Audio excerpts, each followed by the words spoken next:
Hello friends, Shri Swami Samarth सगळ्यांना शुभ सकाळ. तर आज आहे शनिवार आणि दिवसाची जी सुरुवात आहे ना ती साफसफाईपासून झालेली आहे. तर आज शनिवार असल्यामुळे व्यवस्थित मूर्त्या पण क्लीन करून घेतलेल्या आहेत आणि मस्त अशा कॅन्डल्स लावलेल्या आहेत हॉलमध्ये. तर व्यवस्थित असं पॉझिटिव्ह वाईब फील होत आहे. ह्या मूर्त्या आहेत ना मी APMCवरून घेतलेल्या वाशीला. तर घरामध्ये मला असं छोटं छोटं डेकोरेशन करायला खूप आवडतं आणि ही माझी हॉलची गॅलरी आहे. आज झाडंही धुवून घेतलेली आहेत. तर जास्वंदाला फूल आलेलं आहे. ही जास्वंदा हिला झाले 20 दिवस मी आणलेली आहे आणि याला खूप सारी फुलं येतात. तुम्ही बघू शकता, कलर पण खूप मस्त आहे आणि मला झाडांची खूप आवड आहे. म्हणजे एखादं झाड जर मला चालता चालता जरी दिसलं ना की बाबा कलर छान आहे, तरी मी ते झाड लगेच घेते. मग ते जास्वंद असू दे का गुलाब असू दे. तर ही माझी हॉलची गॅलरी आहे आणि तसंच मी बेलाचं झाडही खूप वर्ष लावलेलं आहे. बेलाचं झाड आहे, तुळस आहे, कृष्णकमळ आहे. तर बेलाचे झाड आहे ना, मी ह्याला लास्ट वीकला मी कट केलेलं. तर तुम्ही बघू शकता की ह्याला कशी पालवी फुटलेली आहे. लोकं म्हणतात की कट करायचं नाही, पण मी एक्सपेरिमेंट करून बघितलं. एवढी छान कोवळी पानं आलेली आहे. तर तुम्ही बेलाचं झाडे जिथल्या तिथे तुम्ही बोन्साय करू शकता. आणि कृष्णकमळ पण माझ्याकडे खूप येतात. तर मी ऑलरेडी त्याचे व्हिडिओज जे आहेत ते माझ्या चॅनेलला अपलोड केलेले आहेत, तुम्ही बघू शकता. तर ही माझी हॉलची छोटीशी अशी गॅलरी आहे आणि बेडरूमची पण गॅलरी आहे आणि त्याच्यामध्ये मी खूप सारे जास्वंदीची झाडं, मोगरा, कढीपत्ता, कडुलिंब, गोकर्ण अशी लावलेली आहेत. आणि रिसेंटली मी एक कवठी चाफ्याचं पण झाड आणलेलं आहे. माझ्याकडे सोनचाफा पण आहे आणि ते जे सोनचाफ्याचं झाड आहे ना, ते बेसिकली मी त्याच्या बिया लावून ते झाड आलेलं आहे. तर ते पण मी जिथल्या तिथे बोन्साय करून ठेवलेलं आहे. कारण तुम्ही नर्सरीमध्ये गेलात ना, तर तुम्हाला जी फुलं असतात ना, ती त्यांची एकदम जिथल्या तिथे फुलं येतात कधी झाडांना आणि आपण घरी आणतो आणि मग ती एकदम ताडामाडासारखी आपण वाढवतो. तर नाही, जिथल्या तिथे आपल्याला कट करायची आहेत ती झाडं.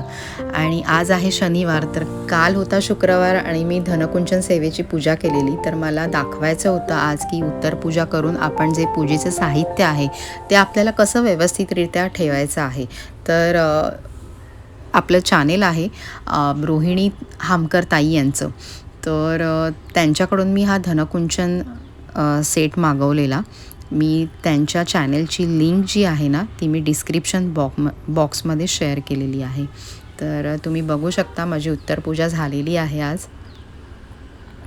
तर धनकुंचन सेवेमध्ये जे काही साहित्य असतं ना, ते मी याच्यामध्ये तुम्हाला दाखवलेलं आहे. सर्वप्रथम जो त्यांचा बॉक्स आहे ना, त्याच्यामध्येच तुम्ही सगळं ओतून घ्या ते साहित्य. तुम्हाला इकडे तिकडे ताटात वेगळं करायची काही गरज नाही. याच्यामध्ये सगळं ओतून घेतलात ना, का नंतर व्यवस्थितरित्या ना तुम्ही सगळ्या गोष्टी अशा वेगवेगळ्या करू शकता. तर याच्यामध्ये या धनकुंचन सेटमध्ये ना तुम्हाला लक्ष्मी कवडी आहे, लघुशंख आहे, गोपद्म आहेत, कवड्या आहेत, त्याच्यानंतर कमळ बीज आहे, रत्न आहेत, पोवळा आहे, मोती आहे आणि गुंजा देखील आहे. फक्त याच्यामध्ये आपल्या घरगुती ज्या गोष्टी ॲड करायच्या आहेत त्या आहेत तांदूळ, लवंग, वेलची आणि दालचिनी. ह्या सगळ्या गोष्टी ह्या लक्ष्मी मातेला खूप प्रिय आहेत. तर ह्या गोष्टी आहेत ना, मी सगळ्या वेगवेगळ्या करून घेतलेल्या आहेत. तुम्हाला देखील हा सेट हवा असेल तर तुम्ही रोहिणी ताई हामकर यांच्याकडून मागवू शकता आणि त्या व्यवस्थितरित्या सगळा सेट ना तुम्हाला देतात. आणि हा पूजा झाल्यानंतर आहे ना, आपल्याला प्रत्येक गोष्ट कशी व्यवस्थित ठेवायची आहे हे आपल्याला बघायचं आहे. कारण का आपण एव्हरी फ्रायडेला ह्या कुंचनची सेवा करतो. तर ह्याच्यातलं जे पूजेचं साहित्य आहे ते खराब होऊ नये म्हणून ते कसं व्यवस्थित ठेवलं पाहिजे, तर हे मी याच्यामध्ये बेसिकली दाखवलेलं आहे.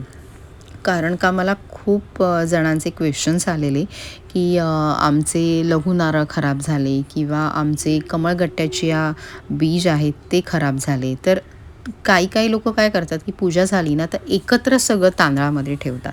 तसं ठेवू नका. आपल्याला प्रत्येक गोष्ट ना ही वेगवेगळी ठेवायची आहे. आणि ताईंनी ना व्यवस्थितरित्या बॉक्स दिलेला आहे, त्याच्यामध्ये पोटली दिलेली आहे आणि त्या पोटलीमध्ये ना आपल्याला लॉकिंगच्या पिशव्यांमध्ये सगळ्या गोष्टी व्यवस्थित अशा दिलेल्या आहेत. तर तांदळामध्ये फक्त तांदूळ तुमचे खराब होऊ नयेत म्हणून काय करायचं, तर फक्त त्याच्यामध्ये आपल्याला जे लवंग, वेलची किंवा दालचिनी जे आहेत आणि 5 रुपयाचे कॉईन्स आहेत ना, ते तुम्ही ॲज इट इज ठेवा. बाकीचं जे पूजेचं साहित्य आहे ना, ते तुम्ही वेगळं ठेवा. आणि ऑलरेडी त्याच्यामध्ये छोट्या छोट्या लॉकिंगच्या पिशव्या ताईने दिलेल्या आहेत.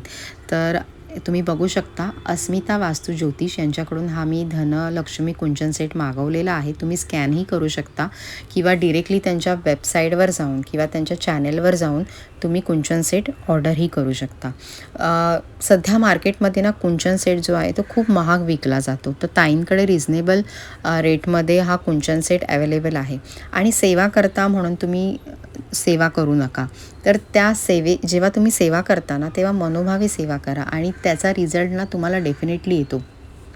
कारण माझे स्वतःचे एक्सपिरियन्स आहे. शुक्रवारी जेव्हा मी पूजा करते ना ह्याचे धनलक्ष्मी कुंचन सेटची, तेव्हा मला त्याचे पॉझिटिव्ह रिझल्ट्स आलेले आहेत. भले घरातले कोणी करू दे अगर नको करू दे, तुम्ही करताना याला महत्त्व असतात. तर अशा प्रकारे बघू शकता मी सगळं जे साहित्य आहे ना ते व्यवस्थित लॉक करून ठेवलेलं आहे लॉकिंगच्या पिशवीत आणि ह्या पोटलीत एकत्र भरून ठेवलेलं आहे. आणि हा बॉक्स आहे ताई तुम्हाला प्रोव्हाइड करतात आणि त्याच्यामध्येच तुम्हाला व्यवस्थित सगळं ठेवायचं आहे. याच्यासोबत तुम्हाला आहे ना ताई एक लक्ष्मीचं पुस्तकही देतात आणि एक गुप्त लक्ष्मी स्तोत्र देखील प्रोव्हाइड करतात. तर तेही तुम्ही वाचू शकता.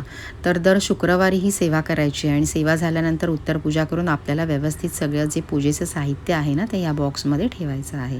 तर आज मी बोलली की जास्वंदीला आमच्याकडे फूल आलेलं आहे, तर आज शनिवार आहे, मी स्वामींना ते फूल अर्पण केलेलं आहे. खूप छान दिसत आहे. तर कसा वाटला व्हिडिओ नक्की सांगा. श्री स्वामी समर्थ सगळ्यांना. थँक्यू.